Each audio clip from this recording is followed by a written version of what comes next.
the part that I grew up in Papua has been described by the people who have had the privilege of getting there of being one of the most beautiful regions in the world.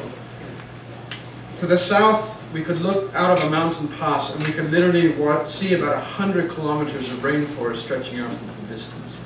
And to the east rose just a rampart of mountains over which dawn's sun would rise early in the morning, about 5:30 or so. And its rays would shine down into our steep-sided, cozy little valley in which my village lay. And when I was a little boy, the home that we lived in was probably about as long as the stage and about as wide. And my mum and my dad, and at that time my next brother, we lived in that little shed with a tin roof and 3 rooms in a little clearing in the rainforest on the side of this mountain, into which shone the beautiful morning rays of dawn's light. Except for one particular morning in the mid-1970s, when my mother awoke with a jolt from sleep to hear the dreaded wailing cry of warriors descending the slope from above our village to attack us. Those warriors were carrying bows and arrows like this, and as they emerged at a run out of the forest and into our clearing, they were covered from head to foot in black soot, rubbed into their skin with pig fat. They had boar's tusks pierced through their noses and hanging down each side. They had shells and tusks hanging on their head nets and dreadlocks flowing down their back. And they came screaming and hollering and yelping into our village with this equipment. Apparently, I wanted to watch. She kept me inside, obviously terrified as to what might unfold. The Yali people that I grew up among practiced warfare regularly right up into the early 70s. In fact, they would not only kill their enemy, they would cannibalize their enemy. And when they had killed the victim, because of the terrain in which they lived, very often, and this, by the way, was within the same tribe. They didn't actually know of the existence of other tribes. So this was within the tribe. The village of the enemy could be so close across the valley, it might only be a kilometer's distance away, but it was on the other side of the valley, that they would wave the limbs of the victims and cry out taunts across the valley. I am about to eat your uncle. I'm about to eat your son. I'm about to eat your brother. There was only malice in those words, in those dances, and in those actions. These are the weapons they used. So there's several arrows that the Yali work with. This is the mingin. This is actually a pig arrow. The blade is designed so that it slices between the ribs of the pig. But as you can see, it's also very effective with men. This is called lone. The lone is used for hunting marsupial and other furry, cute animals in the forest in order to eat them. You don't use that on people. This one is called soap. Soap is a bird arrow. See how it works? Pins the bird, traps the bird. Don't use that on people either. Not very effective. This arrow is dok. Dok is used for people. It's not just designed ultimately to kill them, it's designed to hurt them. The barbs on it are designed to tear flesh as the victim removes it. Finally, there's dok, point 2. This has very slight barbs, and in fact some of them are completely smooth. And the reason is to allow the victim to remove it with ease. Why would you want to do that? Well, because of this yellow orchid fiber that is attached to the head and the shaft. As the victim removes it, that stays inside. The victim who has just been shot, possibly with more than one, sometimes with hundreds of arrows, has to pull this out, and it festers inside their body. And in an environment where there's no medicine to speak of, beyond poultices and herbal treatments, infection sets in, and the man or the woman dies a miserable death. Why would anyone want to do that to another person? The Yali believed that their ancestral spirits would, if unavenged, would come back to cause problems to themselves. So my ancestor would cause me problems if they had not been avenged. But ultimately, what was going on in their revenge warfare was something that is actually true to all of our conflicts. Something that I believe perpetuates or lies under so many of the conflicts we experience. And that is not the barbarism and not the intent to kill itself, but a profound sense of the need for justice and the redressing of wrongs and the righting of imbalance. Because when that village over there kills my loved one, they have not only taken that person's life, but they have stolen something from me. And so the logic of the economy goes, I have to take a life over there in order to redress justice and to bring restoration and balance. Only there's a problem, isn't there? Because it just keeps going. We're not like that. But what weapons do we use? What words do we say to our spouse or to our colleague or our friend that have a barb, so that as that word enters their heart and they pull it out again, it tears the flesh of the spirit? What words do we use that go in smoothly in order to cut as deeply as possible and then leave something there to infect? What tactics do we use, battle plans, in order to disorder somebody's world? And why would we do these things? Why would we do these things? Because we feel threat, because we feel perhaps insecure, but often because we feel a deep sense of injustice and what we have perceived has already been done to us. And so we are reacting to redress balance and to protect ourselves.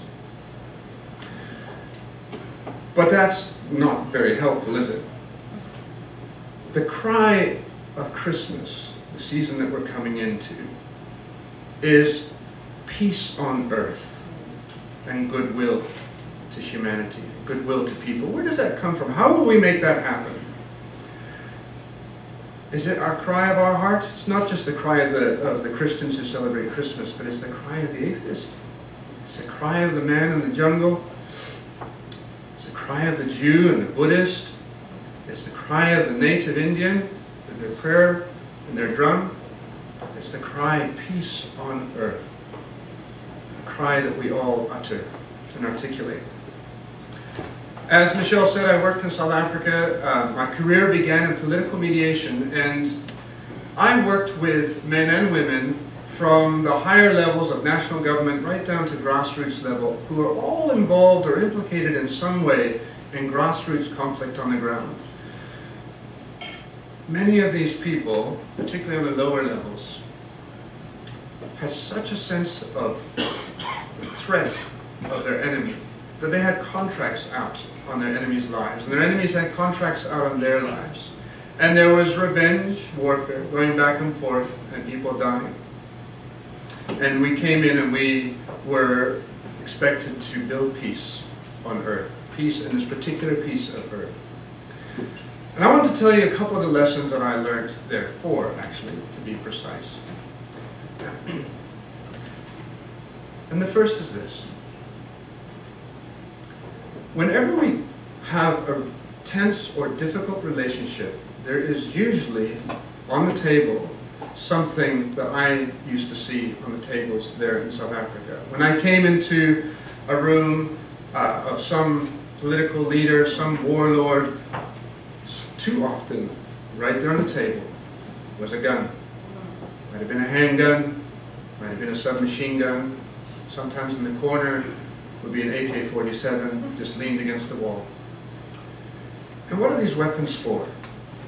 They're weapons of death. They're not weapons of glamour or drama or adrenaline.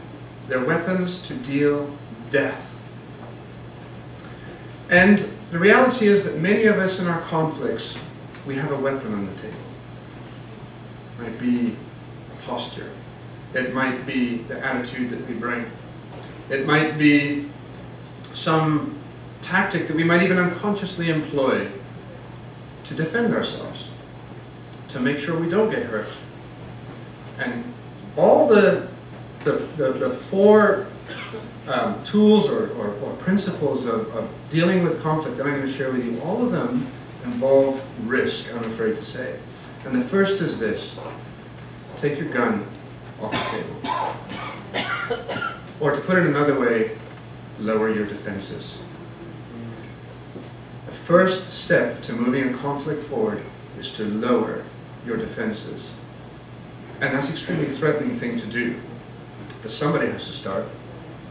And it has an incredible flattening effect on the conversation unless you ignore the principle. And a young man named Percy Thompson just did that. And he was the deputy mayor of a particular town that we were working with. And one day in one of the peace negotiation meetings that we were in, we noticed that he had an Uzi under his jacket for the first time. Just a normal guy like folks here. We said, "Why are you carrying that Uzi, Percy?" And he said, "Because I feel threatened. Men are dying. Women are dying. Children, their children are dying." And we cautioned him, and we said, if you carry that gun, you're sending a message. And it will increase the chances that people will use their gun against you. And he looked very doubtful. That didn't seem to be good advice to him. And 2 weeks later, when Percy was playing pool at a pub, 4 men came into that pub, and they dragged him out from under the table, and they shot him in the back of the head. A friend of mine had to identify his body, and had an extremely traumatic experience as a result. Not only that, those 4 individuals then went and they randomly selected 8 other people in that pub and they executed each of them, just to make a point. That's what happens when we keep our guns on the table. Take your gun off the table. The second thing is to hear the other person's story. I don't know if you realize this, but the ending of apartheid in South Africa was not just the result of tremendous political activity over decades, but within a window of about a year, a number of people, including my boss in South Africa, ran what they called dialogue encounters with politicians from across the political spectrum and brought them together. And these were men and women who hated each other. These were men and women from the far left and the far right who were white supremacists or black empowerment, who had a motto of 1 bullet per settler. And then we brought together 10, 15 at a time to hear each other's story. We need to allow our enemy to tell us their story. And what happens when that person tells us their story? We discover that behind the box that we put them in, there's a normal human being with normal human experiences. And on the day that the elections took place, those historic elections, first full democracy in South Africa, when the black majority could at last vote for their government, the chief liaison officer for the departing white president of South Africa drove to my boss's door, and he said, "F.W. de Klerk has sent me here to say thank you, because he is saying we would not be having these elections today if for 2 years men and women had not sat around tables telling each other their stories. And that enabled them to start to work together, to build the interim constitution, and to start to plan the elections. Because they had connected with each other's humanity, and the animosity just dropped. Thirdly, just briefly, take responsibility for your part.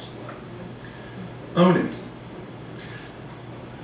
I worked with a CEO who had a senior management team of about 10 individuals, and they all had a problem with him, and he had a problem with all of them.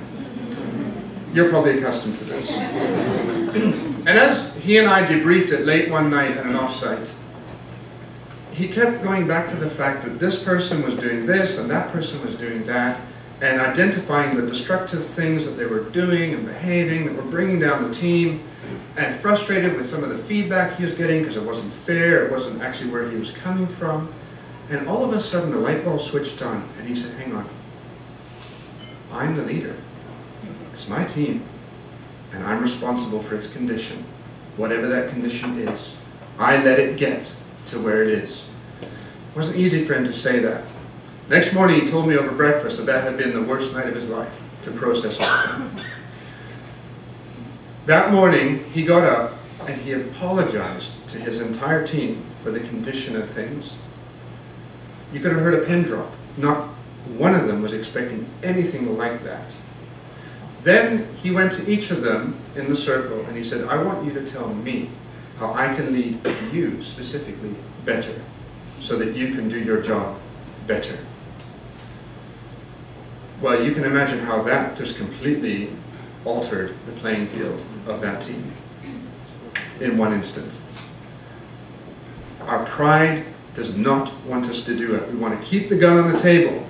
We want to not own up. We want to not take responsibility, but when we do, it's amazing the power it releases to move things forward. And fourthly, and finally, is the one principle that I somewhat hesitate to share, because it's the hardest one of all, it's the worst one of all. It's to forgive. In South Africa, there have been many efforts, including the Truth and Reconciliation Commission, to move the country forward, to deal with the injustices that have been perpetrated, and to find ways to rectify them. And when all of that has been said and done, a stark reality remains. For all the compensating work that we can do, and all the necessary reconstructing we can do, we cannot take back that person's life. We cannot take back the lie we told. We cannot take back or resolve in any way the wound done to another person's dignity or spirit. It just can't be done. There are always unpayable debts in conflict. And if you're going to see a conflict move forward, if there's going to be peace on earth, we have to forgive the unpayable debt. And I think that one of the greatest gifts we can give to one another at Christmas, or whatever season you celebrate and festivity you celebrate of giving a gift, is to give the gift of releasing the unpayable debt. And that is what I hope you are able to receive and give this Christmas.